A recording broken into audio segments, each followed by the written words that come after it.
Voilà, je me suis engagé en 1952, le 7 avril 1952, car je venais de perdre ma place. J'ai été 8 jours au chômage, malheureusement, et c'est ça qui m'a décidé de partir à l'armée. Je voulais voir du pays. C'était très dur l'entraînement, mais je ne voulais pas abandonner, car il y en avait deux dans mon quartier qui avaient déjà abandonné, alors je ne voulais pas être le troisième. Je voulais montrer que j'étais plus dur qu'eux, quoi. Mais enfin, quand on est jeune, c'est comme ça. Hein. Je suis parti de la citadelle à Marche-les-Dames. Là, c'était plus gai, car là, on était dans le domaine, là. C'était beaucoup plus gai qu'à la citadelle de Namur. Et là, l'entraînement était encore plus rigoureux. Hein. On rigolait pas tous les jours, là, hein, mais enfin, on devait apprendre. Hein. Oh, moi, l'entraînement a duré 2 mois à Citadelle et 2 mois, et 2 mois et demi à Marche-les-Dames. Nous sommes partis en camion jusqu'à la gare. De là, nous avons été à Bruxelles. Et là, je suis parti en Corée en train jusqu'à Marseille. Et là, on a pris le bateau, la Marseillaise.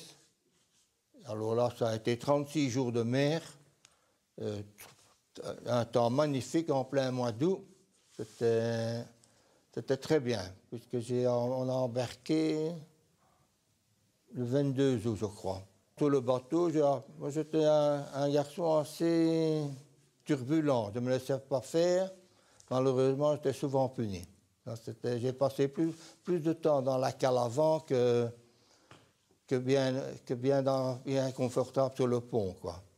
Tokyo, nous sommes arrivés, on a été dans le camp Drake, là, un camp américain. On est resté un petit temps là, quelques jours. Et alors nous sommes repartis en bateau pour rejoindre Lausanne.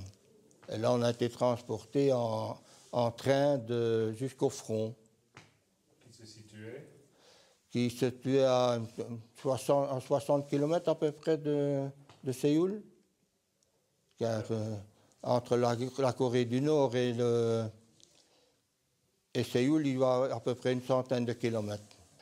Un soir, il y en a un qui s'était tiré une balle dans la main et son fusil était resté dans le bunker pendant tout un temps et à un moment, il nous a fait nettoyer. Et j'ai pris le fusil pour aller lui porter, il m'a dit qu'il n'était pas propre, comme ça 4-5 fois. Et c'était un garant. Et pour démonter ça, c'est pas facile, car on n'avait pas les garants. Nous, il y avait un type par section qui avait un garant. Et toute la section a aidé pour le nettoyer, et il ne voulait pas prétendre qu'il était propre. Alors, je l'ai rapporté, et un peu après, il me dit, il n'est pas propre. J'ai dit, écoutez, mon lieutenant, il est propre, je regrette beaucoup. Je dis, moi, je ne le fais plus. Et je suis sorti. Et alors il m'a demandé si j'oubliais rien. J'ai dit non, je ne crois pas. Je vais commencer à lui dire de toutes des choses que je ne devais pas, malheureusement. Et on m'a mis à la porte du peloton. D'un côté, c'était beaucoup mieux car j'ai été au 3e peloton. Et là, j'ai eu une vie pépère. Là, mon chef et l'adjoint de peloton, deux types charmants. Ah, on montait toutes les 2 heures, sauf quand il y en a un qui faisait il montait à peine sa garde, il jetait une grenade, il y avait alerte, on devait nouveau retaper 2 heures. Hein, ça, on savait qui allait faire le coup. Mais ça a été toute la période comme ça, toujours, comment je dirais, toujours de garde la nuit, toutes les 2 heures, et la journée, on dormait beaucoup. Hein. On se réveillait vers midi et là, on devait nettoyer les armes et tout ça. Et on n'avait pas le temps d'aller à gauche ou à droite. Hein. On avait un jerrycan d'eau par section. Et chacun devait une fois aller chercher un jerrycan pour se laver. C'était pas comme maintenant ici. Hein. On allait une fois par mois aux douches quand il y avait possibilité. Mais autrement, c'était pas toujours facile. Surtout à Châteaucol. Là c'était le plus terrible, ça. La première chose à commencer, c'est au Weitors. Là, en plein hiver, on devait faire les tranchées, c'était plein de cadavres. Et pour faire des trous là-dedans, c'était pas rose. Hein. Et on est resté là un bon mois, je crois. Et on est descendu pour Nouvel An, pardon. On est descendu pour le Nouvel An. Et là, on a été en repos, pas longtemps. Et par après, nous, on est remonté en ligne, on est allé remplacer des Turcs. Alors nous sommes allés à Châteaucol. Nous sommes montés le 26 février à Châteaucol, le jour de mon anniversaire, de mes 19 ans. 26 février 1953. 1953. Et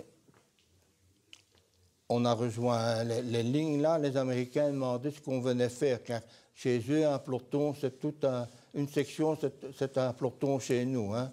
Ils se demandaient si on était fous. Ils disaient où est le restant, c'est tout. Mais là, on a commencé à comprendre ce que c'est les 55 nuits de Châteaucol. Là, ça a été infernal. C'était tous les jours. Vraiment commencé le 9 mars 1953. Et là, on a commencé à comprendre ce que c'était que la guerre. C'était tous les jours, les obus qui tombaient d'à gauche, à droite. On se demandait par moments, quand on était dans les tranchées, qu'est-ce qu'on venait faire là, car là, ça a été vraiment très dur. Alors, est arrivé malheureusement le 7 avril. Les Chinois sont arrivés jamais plus à 50 mètres de nos tranchées, quoi. Je dois dire, ils étaient bloqués. Et surtout, à ma position, j'avais un chose de sable blanc devant moi, alors je les voyais facilement, mais autrement, moi, je ne les ai pas vus tout près. Mais on devait aller au poste avancé et tout, hein. C'était pas... On n'était pas toujours de garde, on avait une fois le poste avancé, on devait alors... Chacun avait son tour de rôle, hein. La patrouille et tout. Moi, les patrouilles, j'en ai pas fait beaucoup. C'était surtout toujours à peu près les mêmes qui allaient, moi, j'en ai pas fait beaucoup. La nuit du 7 au 8 avril, j'ai été blessé. J'ai eu un obus qui est tombé dans mon trou de combat, qui a sectionné le bras. Et j'ai pas eu mal car on sent rien. Et pour finir, j'ai eu une poutre de bois car j'étais dans un trou qui était préfabriqué. Et la poutre est venue se bloquer dans le bras. Et c'est ça qui a mis la gangrène. Et je suis resté quelques heures sans soins jusqu'à l'aube. Là, après la bataille, mes copains sont venus me sortir du trou. Et je savais qu'on allait le couper, car on me l'a mis dans ma main, c'était tout bleu. J'ai dit on va le couper, mais non. Et alors j'ai été transporté en jeep, en bas. Et là, le padré monte avec sa jeep et il m'a accroché avec sa jeep, il a accroché ma civière. J'étais presque dans le ravin. Et alors j'ai été transporté en hélicoptère. J'ai été une dizaine de jours dans un hôpital de campagne, je ne saurais pas vous dire lequel, car on était un peu dans les vapes là. Je suis resté une dizaine de jours et de là je suis parti au Japon, 3 mois.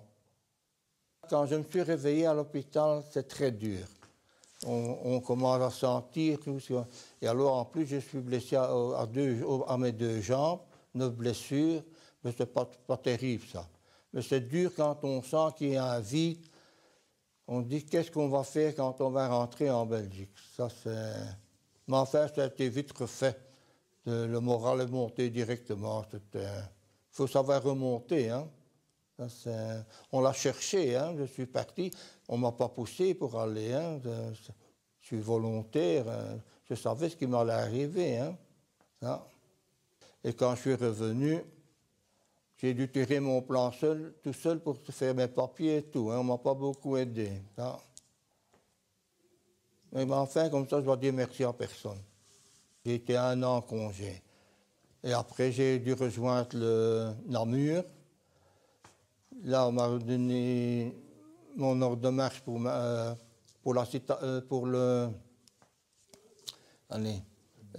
petit château. J'ai repris le service en 1954, je crois.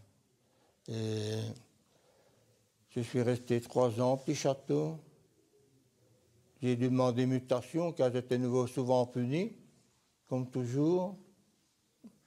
On n'était pas les bien aimés. Ça, c'est la seule chose que je regrette à l'armée. On ne nous a pas bien considérés. Ça, car quand on est un caporal-chef, on ne sait pas encore les caporaux-chefs à ce moment-là, quand un caporal qui a 5-6 décorations et qu'il y en a qui n'en ont que 2, on a été mal vus. On n'a pas été... Il y en a beaucoup qui ont quitté l'armée à cause de ça. J'ai terminé ma carrière au musée de l'armée. Bon, après 60 ans, on oublie beaucoup. Mais au début, je trouve qu'on n'était pas assez bien reconnus. Et je dois dire, regarde, je vais vous expliquer un cas. Je suis arrivé au musée de l'armée, j'ai été surveillant pendant 1 an. Mais se balader tout le temps dans une salle comme ça, ce n'était pas pour moi. Et un jour, j'ai demandé pour faire, on m'a mis comme nettoyeur. Grand invalide de guerre à 100%, j'ai dû nettoyer une salle, je nettoyais la salle 40. Et personne ne pouvait torcher mon torchon. Alors qu'il y avait des miliciens qui avaient la belle vie à l'armée. Hein, alors vous vous rendez compte que l'armée n'est pas mon dada. Hein. La vie des gens, pour eux, on était des mercenaires.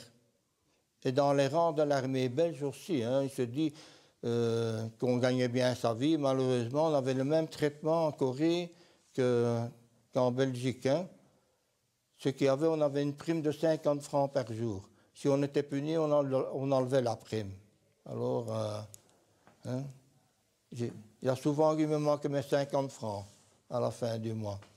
Je suis très content, après 60 ans, qu'il y a quand même quelqu'un qui fait quelque chose pour nous, qu'on ne fait même plus attention à ça. Avant qu'il y ait un timbre qui est sorti pour nous, il a fallu des années et des années que notre président se batte pour avoir un timbre du bataillon. Hein. Je dois te dire, je n'ai jamais compris pourquoi. Mais ici, je suis très content qu'on fait une fois un film sur les événements de Corée.